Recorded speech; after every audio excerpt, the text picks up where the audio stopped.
Hello, kumusta kayo? Kumusta ang lahat? Sana okay kayong lahat. Lalong-lalo na sa aking mga kababayan na mga OFW. Kung bago ka ba lang dito sa aking channel, huwag kalimutan na subscribe yung ating YouTube channel, Ili TV. At pindutin ang notification bell para updated kayo sa aking mga i-upload na mga bagong video. So, pag-usapan natin ngayon guys, itong pagbisita ulit o pagbisita ni Dilima ulit sa kulungan, no? Bakit siya bibisita ulit sa kulungan? Ay ito viral na ito, mga usapin na ito. Marami na tayong napanood ng mga balita at marami na tayong napanood ng mga komento ng mga abogado at tinilakay nila itong kaso ni Dilima. Si Dilima ay nanalo yung kanyang party list, no? Nanalo yung kanyang, ano yung ML, Mobile Legend ba yan? Anong kwenta ng party list na yan? At yung kay Jokno, nanalo din. At ito ang papalit ng mga taga-tahol ni Tambaloslos dyan sa Congress. Etong si Jokno at saka si Dilima. Ngayon, nakita ko yung sinabi ni Dilima na tinawagan siya ni Tambaloslos na siya ang isa sa mga uupo na mga prosecutor dito sa impeachment ni Inday Sara. After siya nagsalita patungkol dyan, lumabas etong kanyang kaso. Kasi yung pagka labas niya ay maling desisyon pala yun ng isang abogado dito sa mababang kapulungan ng pag-judge sa kanya ng isang abogado na wala lang mang pagsusuri doon sa kanyang kaso, agad-agad na pinawalang visa or pinalabas siya agad at pinawalang sala, no? Si Dilima, kaya siya nakalabas dahil lang sa isang witness na kumaga bumaliktad, no? Yung isang witness na ano ba yung mga sinabi ng witness doon, na yung iba nga sabi ay nabayaran yung witness na yun at ang sinabi ay napilitan lang, yung iba naman sabihin tinakot para mag-witness, yung mga ganong drama. So sa totoo lang may perang involved yan. Bakit yung ibang witness ay bumaliktad sa kanilang mga sinasabi? Yung iba naman na witness ay kumbaga delikado kasi ang buhay ng mga witness. At lalong-lalo na about sa droga yan, delikado talaga yung mga buhay nila. Yung iba nga nagtatago yung ibang mga witness. At yung iba ay napabayaan na ng siyempre hindi na si Duterte ngayon ang presidente. So yung mga witness na yon ay kumbaga napabayaan na sila, wala na silang protection.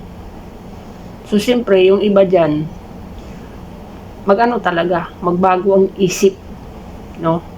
Pero yung mga may prinsipyo at mga may tapang, hindi talaga yan babaliktad. So itong isang witness, bumaliktad dahil siguro nabayaran. Yun lang ang binasihan ng isang abogado, kaya pinawalang sala si De Lima, kaya nakalabas yan. Ngayon, sinuri ulit ng kataas-taasan ng korte etong kanyang kaso, at nakita doon na mali mali yung ginawa doon ng isang abogado doon sa mababang ng korte. Kasi sa korte guys, meron parang layer lang eh. May first layer, second layer, at meron yung pinakamataas. Yun na yung talaga naghahatol, no? Kung ikaw ay guilty or not guilty. So yung dito sa baba na nagpawalang sala ay De Lima, ay sinuri ngayon doon sa kataas-taasan ng korte. At nakita doon na mali yung ginawa ng abogado na yun. So ngayon, dinala ulit yung kaso ni De Lima doon sa pinakataas ng korte. At doon anuhin ulit yung kaso na yun. At merong magaganap na bagong warrant of arrest ni De Lima, no? At eto, kasi hindi tayo abogado, pero dahil sa mga napapanood natin na argumento ng mga abogado, ito ay hindi upo or magiging disqualified, no? Sa kanyang pagpanalo sa kanyang party list. Hindi ito magiging congresswoman, no? Bakit kasi binuto pa itong mga to, no? Hamakin mo yung kanyang kaso. Walang bill yan, yung kanyang kaso, at ang kaparusahan yan ay hanggang kamatayan na pagkakakulong, no? Pero sabi ng abogado, meron siyang chance na makabail kung mahina yung mga ebidensya ng mga sa kanya. Kung baga yung mga yung nag-file ng mga kaso sa kanya patungkol yan sa droga, kung mahina-hina yung mga ebidensya, medyo siya, meron tsansa na makapag-bail siya o makapagpiyansa para hindi siya makulong. Pero pag malakas yung mga ebidensya talaga,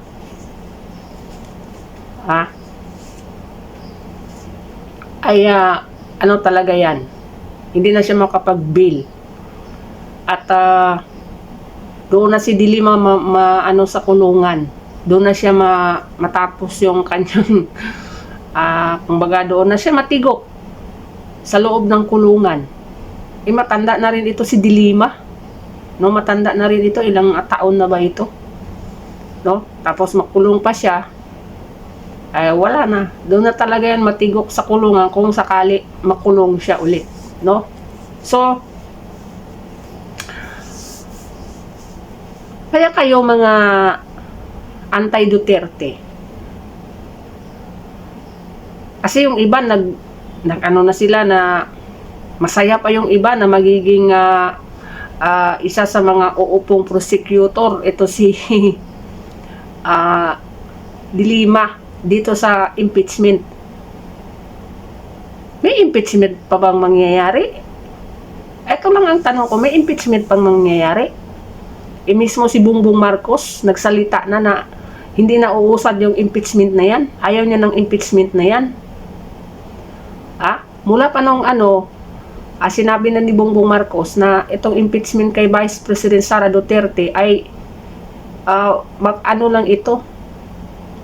Ito yung dahilan kung bakit ang mga Pilipino ay magkawatak-watak. Kawatak-watak talaga kasi itong iba hindi naman nakikinig. Kasi nga sabi nga ni Amy Marcos, hindi naman si Bongbong Marcos ang presidente. ang namuno ng Pilipinas ngayon ay si Lisa Araneta at saka si Martin Romualdez. Kahit anong sasabihin ni Bongbong Marcos, wala talaga, hindi talaga sila nakikinig. Doon sila nakikinig kay Lisa at doon nakikinig kay Martin Romualdez. Di ba? Sinabi na nga ni Bongbong Marcos dati na ayaw niya ng impeachment, pero di ba, na-impeach pa rin si Sara doon sa Congress. Nag-rally na ngang milyon na mga Iglesia ni Cristo. Dahil ayaw nila dyan sa impeachment, kasi gusto nga nila unity, kasi yun naman talagang tinakbuhan ni Bongbong at saka ni Sara, yung unity. Ano nangyayari sa unity? Nagkawatak-watak ang mga Pilipino. Dahil dyan sa mga sariling ambisyon, sa mga iilan dyan. Diba? Alam niyo yung mga nangyayari sa Pilipinas ngayon, dahil yan kay Martin Romualdez talaga at dyan kay First Lady. Ito si Bongbong Marcos, palang ano na lang yan siya dyan. Ha? Parang ano lang, tau-tauhan na lang. Kasi hindi siya talaga ang nagpapatakbo eh. Kasi nga ito, sabi nga ni Tatay Digong noon pa, na weak talaga ito si Bongbong. No, hindi kayang mamuno. Kaya sinakyan nitong itong asawa at saka itong pinsan, no? Kaya wala talaga. Walang ano. Kasi ang ginawa nila is puro politika. Kung paano sila tatagal yan sa pwesto, paano mananatili sa pwesto, at paano mananalo sa eleksyon sa 2028, no? Pag-umpisa pa lang pag-upo, yun na talaga ang kanilang tinarbaho, kung paano sila manalo sa eleksyon na ito at sa 2028 na eleksyon. So, may impeachment pa bang mangyayari? Kung mayroong mang impeachment trial na mangyayari, pero panigurado hindi talaga yung ma-impeach si Vice President Sara Duterte. Marami ng mga labas ngayon na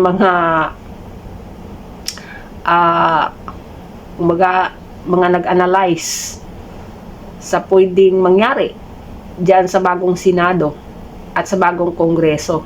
Sa bagong Kongreso, ang mangyayari diyan, yung impeachment naman para kay Bongbong Marcos na pinafile ng Duterte Party List, no? So, tingnan natin kung uusad yung impeachment na yan, kung mayroon bang pipirma na bagong mga congressman dyan, or mayroon pa mga datihan dyan ng mga congressman, no? Hindi lang natin alam. Kasi nga, eto, umpisa na guys yung dito lipatan, balingbingan, yung mga politikong mga balingbing, no? Kasi alam nila na nakita naman natin kung gaano kalakas si Vice President Sara Duterte kahit sa kanyang survey siya wala talaga guys na kahit sa sobrang paninira sa kanya, makita mo sa survey, siya pa rin ang pinakamataas sa lahat ng mga nasa gobyerno. Siya pa rin ang pinakamataas. Kung nakita ninyo yung survey na 25% na lang yung presidente, ang vice president nasa 59 at saka 61% yung approval at saka yung kanyang trust ratings. So, kung tutuusin, dapat si Vice President Sara Duterte ang mamuno talaga bilang Pangulo. Kasi yung Pangulo, wala na. Iilan na lang yung mga naniniwala sa kanya. Pero, dahil nga, hindi naman kasi si Inday hindi nga sana tatakbo yan eh. Gusto nga niya mag-mayor lang. Pero dahil nga, nakiusap itong pamilya Marcos, lalo nang ito si Amy, Kaya nagiging vice president yan. Di ba? Presidente nga sana patakbuhin nila, si Bongbong ang busy. No? Kung ganyan ang nangyari siguro, mas okay ang ating takbo ng ating bansa. Kung si Inday ang naging pangulo, si Bongbong ang naging busy, siguro okay. No? Pero hindi lang natin alam. Baka ganun pa rin ang gagawin nila, siraan ng siraan si Inday para yung busy ang magiging pangulo. Di ba? So sa tingin ko ang impeachment hindi na uusad yan kasi merong mag-swing diyan. Kung yung mag-swing, mag-neutral, yung nasa gitna lang, ayaw prepare, ayaw mag-yes, ayaw mag-no, no? At saka meron anti, meron ding pro. Okay? So ilan na lang yung mga ilan na lang yung magpirma diyan ng impeachment. Lalong-lalo na yung mga re-electionists. Mag-isip talaga yan. Mag-isip talaga yan. Yung mga tatakbo sa 2028, nako, masyadong delikado sila dito. Yung 12 na dating senador na tatakbo sa 2028. Kasi itong mga bagong nanalo, hindi sila tatakbo sa 2028. Ang tatakbo yung dating 12. No, yung pinangalanan ko na doon sa aking isang video. Alam na ninyo yan kung sino-sino yan yung mga dating senador, no? So karamihan diyan, lahat na yan tatakbo yan. Either senador o mayroong mag-congressman diyan. Hindi ko lang alam kung sino ang may last term diyan sa 12. Pero kung walang mag-last term pa diyan, so tatakbo pa yan lahat ng senador or merong mag-vice presidente dyan. Hindi lang natin alam, si Chis Escudero, baka tatakbong vice yan or mag-presidente yan, tatakbong presidente, hindi lang natin alam. Si Risa Hontiveros, tatakbo yan. Either balik senado, takbo ng ulit ng pagkasenador, or tatakbong presidente. Hindi lang natin alam. Si Tolpo, hindi lang natin alam, no? Kasi ito silang dalawa ang nag-aano sa survey sa pagkapangulo. Si Tolpo at si Inday. Hindi lang natin alam kung magpresidente ito or magsenador ulit. Hindi lang natin alam, no? Kaya kailangan talaga nila pag-isipan ng mabuti yung kanilang magiging desisyon dito sa impeachment. Kasi career nila, guys, career nila sa politika ang nakasalalay dito. Masyadong delikado sila dito kung magkamali sila sa kanilang desisyon.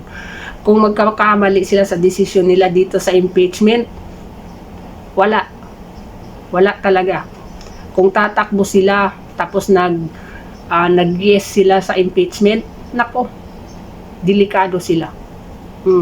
Kasi alam naman ninyo, nakita na yan nila kung gaano kalakas ang Duterte.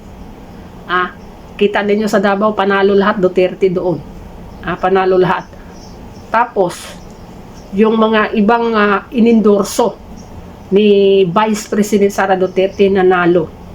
Mayroong mang iba na hindi nanalo, siguro dahil mayroong mga pera sa Bohol, hindi nanalo yung mga inendorso niya dun sa Bohol, no? Kasi alam naman natin yung eleksyon na ito ay mayroong pera. Mayroong pera nakasalalay dito. Maraming bilihan ng boto, no? Mayroong milyon-milyon ang mga bayad diyan para lang talaga sila manalo.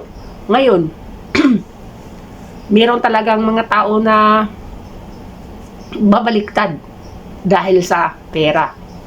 Kaya doon sa Bohol, hindi nanalo yung inendorso ni Inday doon. Dahil yan sa pera. Tingnan ninyo yung ibang mga lugar na mayroon pa mga maisug or yung mga prinsipyo. Nanalo yung mga inendorso at yung mga kandidato sa PDP nanalo sila. Oh, lalong-lalo na sa Maynila.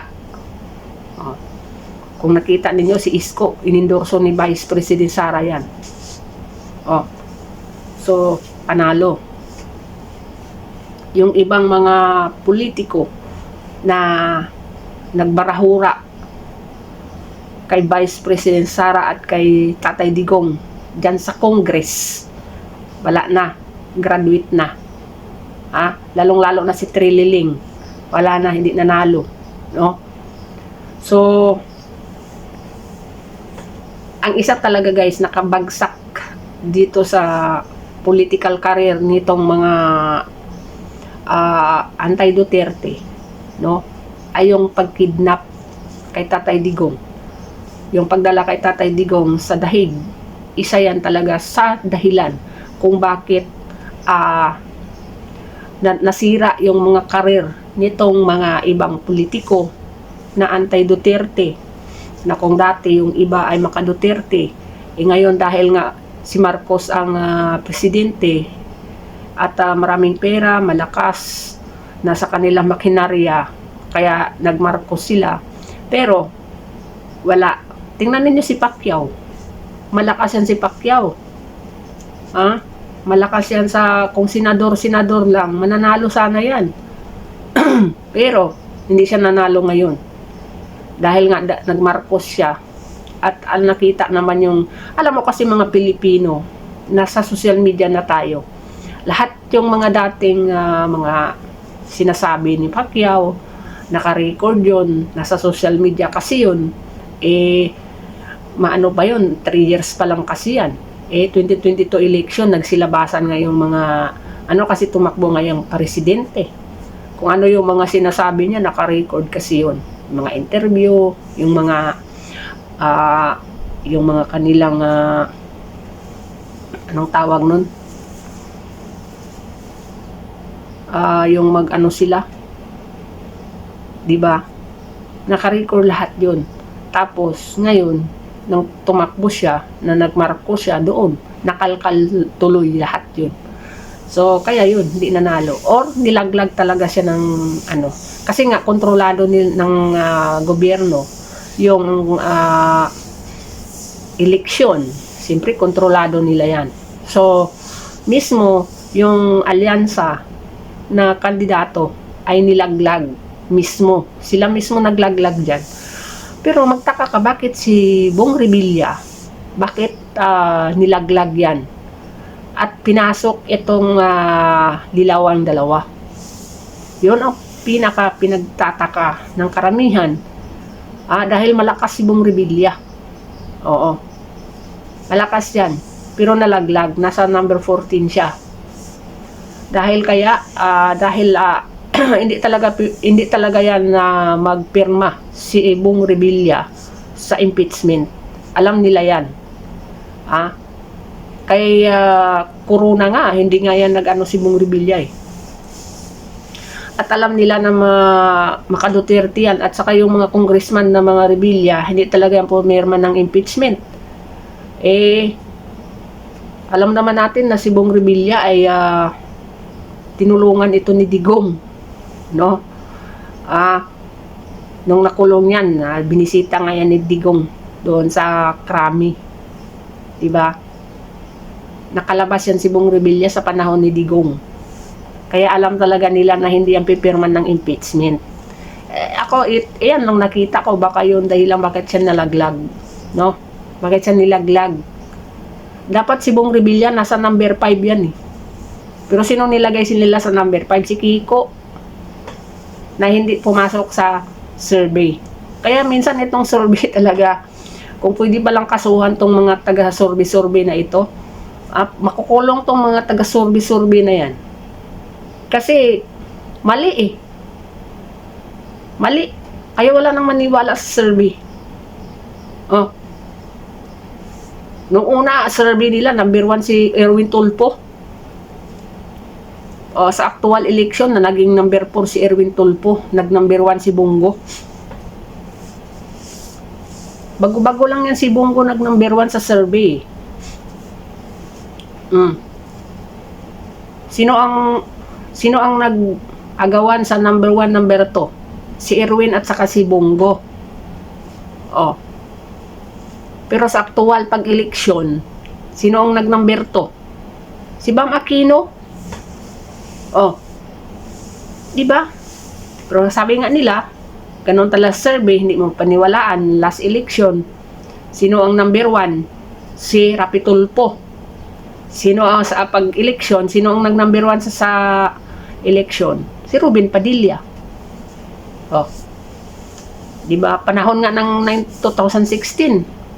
Sinong malakas? Si Maruhas. Oh. Diba?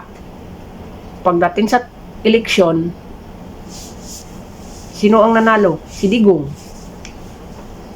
Dinaya pa yun. Oh. Alam nyo, kada eleksyon, mayroon dayaan talaga.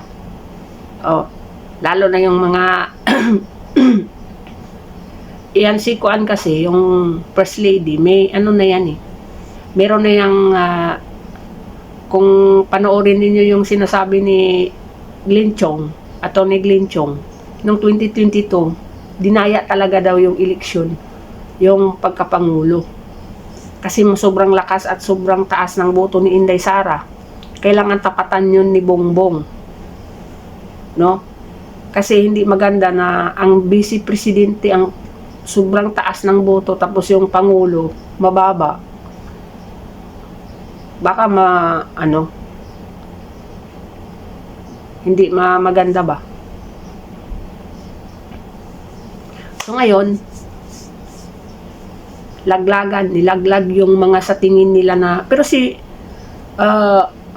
siguro sa tingin nila, si Pacquiao, baka hindi buboto ng impeachment yun. Kasi, taga Mindanao yun eh. Taga Mindanao yun. Sorry, inuubo talaga ako. Di pa matapos-tapos tong aking ubo. So, siguro sa tingin nila ito kasi ang mga nalaglag si Pacquiao. Siguro tingin nila si Pacquiao ay ito si Pacquiao baka hindi ito sa impeachment. Si Tolentino baka hindi ito alam kasi nila na dating Duterte talaga yan si Tolentino. Alam nila ito dalawa balingbing ito eh. Si Tolentino at saka si Pacquiao. Kasi si Pacquiao taga Mindanao. Si Tolentino, PDP laban yan dati. Oh, Duterte yan dati. Nanalo lang naman yan dahil inendorso ni Digong. Si Bong Revilla. Alam nila ito si Bong Revilla, hindi talaga ito mag-impeachment. Hindi ito pipirma sa impeachment.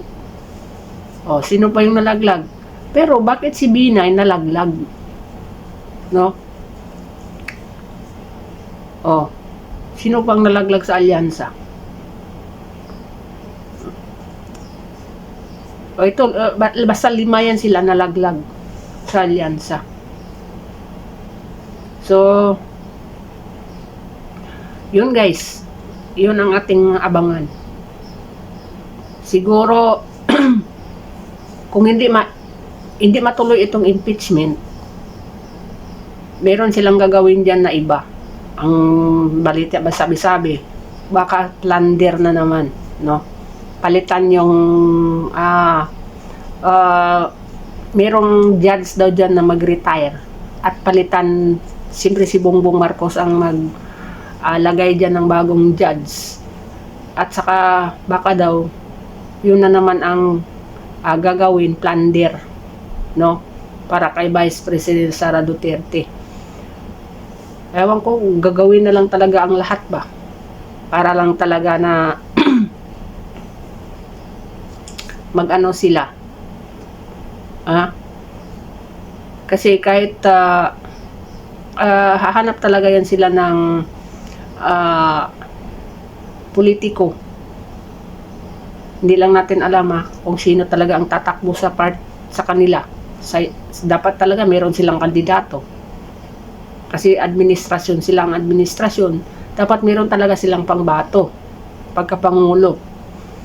Ilang alyansa yan sila, ilang partido yung nag-alyansa ngayon, 5 yata, na partido yan sila.